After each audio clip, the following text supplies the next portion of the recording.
Welcome to Passionate World Talk Radio. Educate, enlighten, and entertain. I'm Shannon Zeman, and thank you for joining us on the most important 15 minutes of your day, where we share expert information on safety and preparedness that you can use in your everyday life. We all celebrate the selfless heroes in our medical field who are on the front line fighting COVID-19.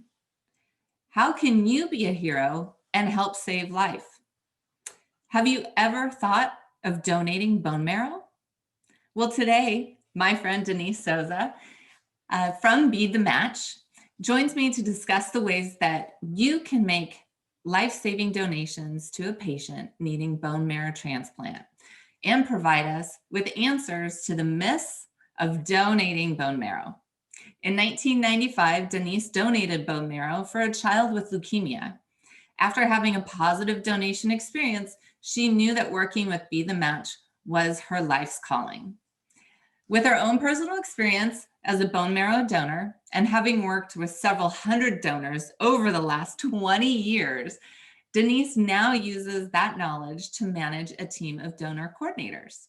Thank you so much for being here. Yeah, thanks for having me. Absolutely. So we're going to get right to it. And some think that the only way to donate bone marrow or stem cells is through a surgical procedure. How many ways are there to actually donate? There's actually 3 ways to donate. So there's the blood stem cell donation, there's the surgical bone marrow procedure, and there's also cord blood donation. But today I'm going to focus on two of the ways to donate. Okay. So the reality is 79% of donations are peripheral blood stem cell donations, and it doesn't involve any surgery at all. Oh, wow. So PWTRN donation is a non-surgical procedure, and it's the most common way to donate. Oh. So for 5 days leading up to the procedure, donors receive 5 days of a medication called filgrastim, and this increases the number of the blood stem cells into your bloodstream, and then these are used for a transplant.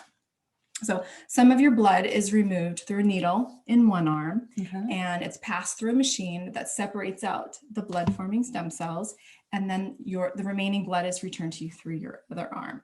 So is that similar in essence when you're donating blood? Like the needle, the kind of setup, everything like that, or how is that? No, it's different. So it's similar to donating plasma.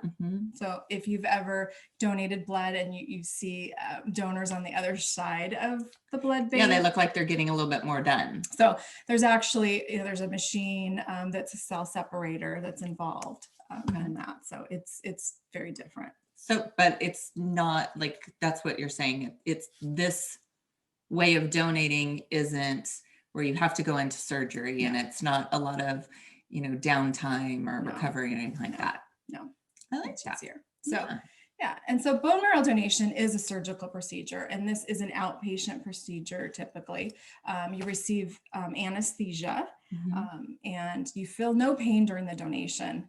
Doctors use a needle to withdraw marrow from the back of your pelvic bone, which is the iliac crest, and they create 2 small puncture wounds, and you're able to extract the marrow that way. So, and is it a long time to recover from that? Everybody's different. Yeah, everybody's different. I donated myself, and it took at least a good 2 weeks where I didn't feel the discomfort at the site. I had some fatigue for a little while, but that's part of it. It takes about 4 to 6 weeks for your body to regenerate that. The cells. But you're saving a life. So 2 weeks of feeling a little lethargic is definitely worth it, in my opinion. Are there risks in donating bone marrow or stem cells? So the truth is there are very few risks in donating blood stem cells. All donors are carefully pre-screened. We want to make sure there aren't any underlying health issues, and that the procedure is safe for them. Okay. So there are rarely any long-term effects from donating either PBSC or marrow. We call it PBSC, so it's peripheral blood stem cells. So the donor's immune system stays strong. That's a common question that we get is, will this affect my immune system? That's a good question. No. And so and like I said earlier, your blood stem cells replenish in about 4 to 6 weeks. Okay. So, Yeah. and again, no medical procedure is completely risk-free, Mhm. but every precaution is taken to ensure that the safety and the well-being of our donors. Yeah. It's always a scary thing, but taking into account what you're doing it for, it, kind of makes you put on your big girl pants and go do it. Yeah. Only about 1 to 5% or less of your marrow is needed for a patient's transplant. Oh, that's it. Mhm. Wow. Yeah, it's not much. No, it's not much at all. You just assume, I guess you just assume you need Yeah, more. I mean, it looks like a lot when we actually transport the bags of the bone marrow. The stem cells, not so much, but the bone marrow, it does look like it's a lot. Yeah. So you've already told us there's 3 ways we can donate, but I want us to explain to people so they're not afraid. So is it painful? How would you talk about that? So the procedure itself isn't painful because you are under anesthesia. So you don't actually feel the procedure. And that's for the bone marrow donation. And the TV shows and movies, they exaggerate the procedures and make it scary, or they make it look like it's extremely easy and you're awake. Not easy, but that you're awake, Right. kind of up on your elbows reading a book, or no, it's not like that at all. So I think we've got to not really pay attention to what they show on TV, because it is they give the wrong information sometimes. And you have medical professionals administering it, doing all this, so you're safe in that fashion. Like it, they're taking great care of you. Yes. Yeah. And there is some discomfort after. Mm-hmm. It's not an immediate recovery. I mean, for bone marrow donation, it's it's a good couple weeks before you're not really feeling that discomfort climbing stairs, right.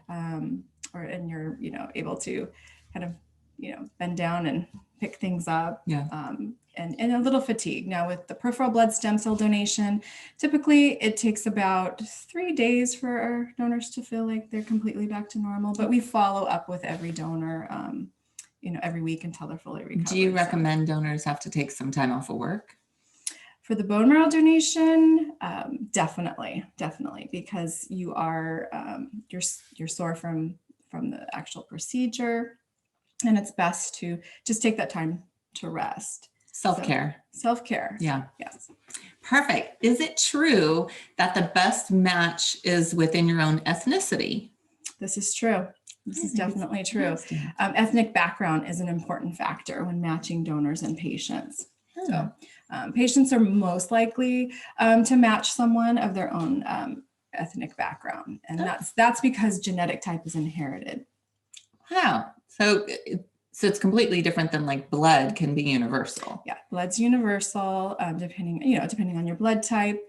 But with any ethnic background, it's best that, or you will match someone within your own ethnic background. So, and is there different ethnic backgrounds that need more donors or less? Like, is there more prevalent certain types of donors, or who are you really needing? So that's a great question, Shannon. And our registry is predominantly Caucasian. And so one of the things that we are trying to recruit are donors from the Black and African American communities, Hispanic and Latino, our Asian and Pacific Islander. Mm-hmm. Those are and Native American Indians. Those are the most underrepresented ethnic backgrounds. And now, could it be, let's say someone is 2 different nationalities? Could they possibly still, like, if one person is half African American and half Caucasian, could they land into that? Yeah, so we have multi-race as well. Oh, so that's a great question, Shannon. Oh, thanks. Yeah, that's a great question. So definitely patients of multi-race, that's important as well. And that's, an underrepresented ethnic background. Yeah, good. Okay.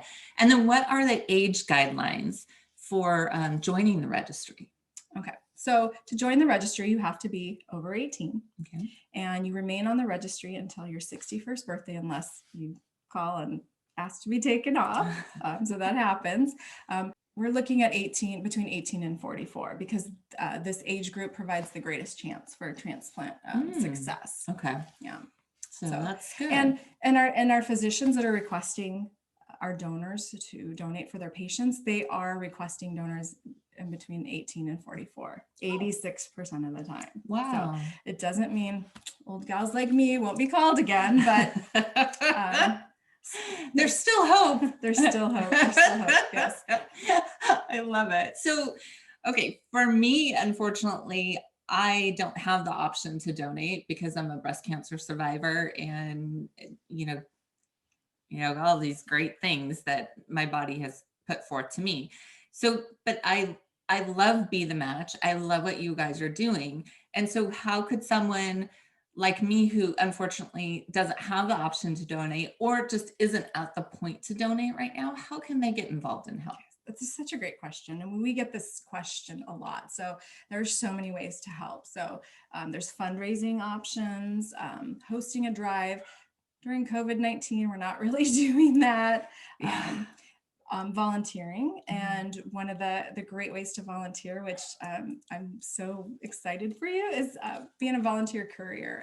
Me right here. I'm finally getting to do it. I'm so excited. And most importantly, spreading the word. I mean, talking to your friends and family members, because they have members in their family that are in this age group. And, we want to be talking to our younger population. So when my son turns 18, he's getting a swab kit for his birthday. Right.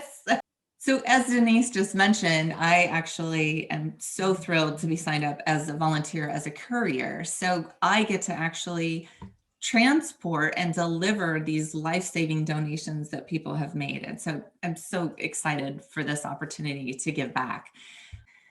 So there's so many people out there right now waiting to find a match to save their lives. So thank you so much for being here, Denise. And I love the information that you shared. I think that potentially we might be able to reach some people that had no clue that this would be a way that they could give back.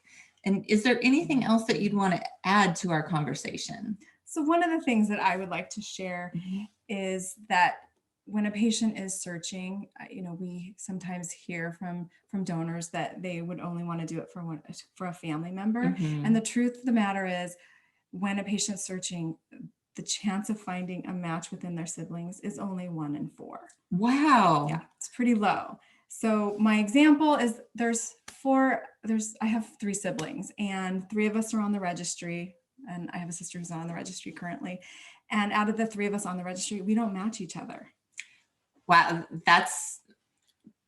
do I want to say? That's really surprising, is what I would say. I wouldn't think there's such a difference within your family. Yeah.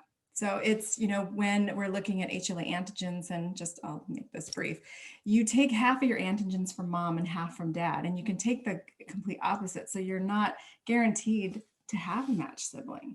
Wow. So this leads to the point where I want to tell you, you don't know who's out there searching for a match that needs your life-saving bone marrow or stem cells. So you can go today to bethematch.org, and I will actually have that link on my blog also. And you can click on join the registry there.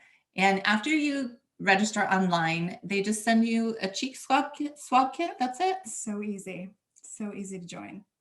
Thank you so much, Denise, for being here. Great. Thank you so much for having me. Absolutely. I love what you guys are doing at Be the Match. I think it's just amazing. So next time, join me when Kelly Sayer is back, and we continue our conversation on boundaries, the different tactics we use to test our boundaries, and how to enforce them.